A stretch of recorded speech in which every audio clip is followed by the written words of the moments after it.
3 Karomah Kiai Hamid, bukti sang waliullah dari Pasuruan. Kiai Abdul Hamid bin Umar setiap tahun diperingati wafatnya.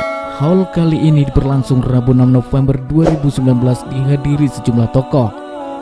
Di pondok pesantren yang didirikannya dihadiri Kiai Haji Miftahul Akhyar, Rais Am PBNU, Kiai Haji Said Akil Siroj, Ketua Umum PBNU, Kiai Haji Agus Ali Masuri, Pesantren Progresif Bumi Selawat Sidoarjo, Kiai Haji Ahmad Bahaudin, Nur Salim Gusbaha, dan Kiai Haji Abdul Ghafur Maimun Rembang, serta ulama sepuh lainnya.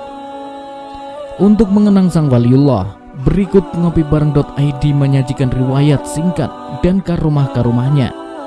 Nama Kiai Haji Abdul Hamid bagi warga Pasuruan sudah tidak asing lagi, karena pengasuh pesantren Salafiyah ini dikenal dengan keistimewaan dan karomahnya.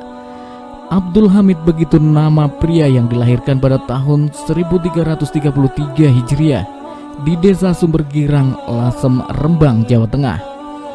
Abdul Hamid dibesarkan di tengah keluarga santri. Ayahnya Kiai Umar adalah seorang ulama di Lasem dan ibunya adalah anak Kiai Sidik, juga ulama di Lasem. Kiai Sidik adalah ayah Kiai Haji Mahfud Sidik, tokoh NU. Abdul Hamid sejak kecil dipersiapkan untuk menjadi kiai. Dia mula-mula belajar Al-Quran dari ayahnya. 3 tahun kemudian Abdul Hamid menimba ilmu di pesantren kakeknya, Kiai Haji Sidik di Talansari, Jember, Jawa Timur. Sejak kecil sudah tampak tanda-tanda bahwa dia bakal menjadi wali dan ulama besar.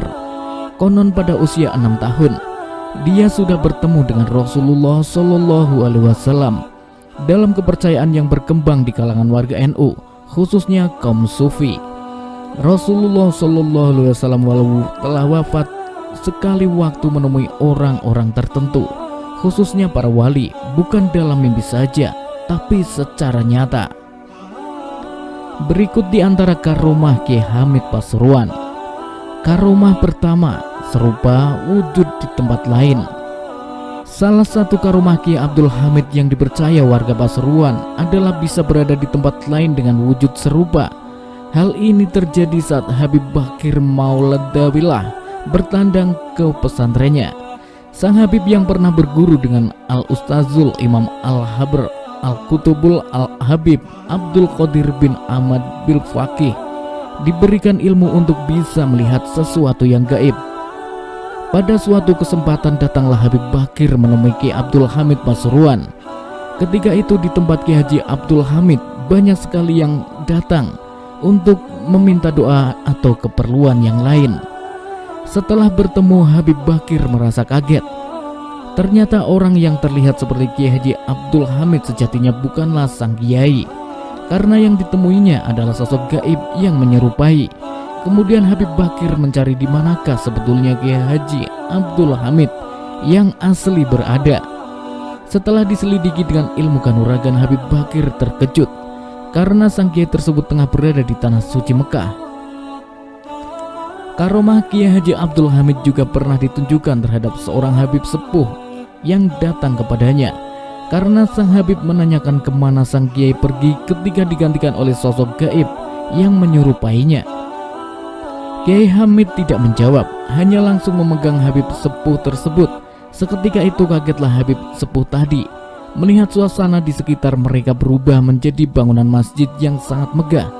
Subhanallah, ternyata Habib sepuh tadi dibawa oleh Kiai Haji Hamid mendatangi Masjidil Haram. Karomah kedua, membantu saudara seiman yang sedang susah. Salah satu karomah lainnya yaitu ketika Asmawi, salah seorang santrinya, harus melunasi utang kepada panitia pembangunan masjid yang sudah jatuh tempo. Besarnya Rp300.000, cukup besar untuk ukuran waktu sekitar tahun 70-an. Dia tidak tahu dan mana uang sebanyak itu bisa didapat dalam waktu singkat. Karenanya dia hanya bisa menangis, malu kalau sampai ditagih. Akhirnya dia mengadukan hal tersebut kepada Kiai Hamid. Kemudian dengan lembut sang kiai lantas menyuruh Asnawi menggoyang pohon kelengkeng yang tumbuh di halaman depan rumah Pak Kiai. Di sana ada 2 pohon kelengkeng. Kumpulkan daun-daun yang gugur itu dan bawa kemari, kata Kiai Hamid. Setelah menerima daun-daun kelengkeng itu, Kiai Hamid memasukkannya ke dalam saku baju. Ketika ditarik keluar, di tangannya tergenggam uang kertas. Kemudian dia menyuruh Asnawi melakukan hal sama, tapi pada pohon kelengkeng yang lainnya. Dengan cara yang sama pula, daun kelengkeng itu berubah menjadi uang kertas.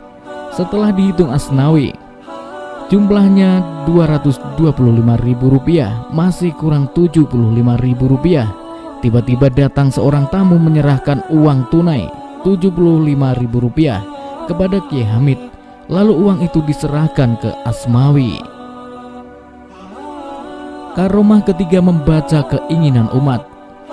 Lain lagi yang dialami Said Ahmad, santri lainnya. Dia justru seolah ingin menguji kewalian Kiai Hamid yang telah kesohor. Said Ahmad ingin tahu apakah Kiai tahu bahwa dia ingin diberi makan olehnya.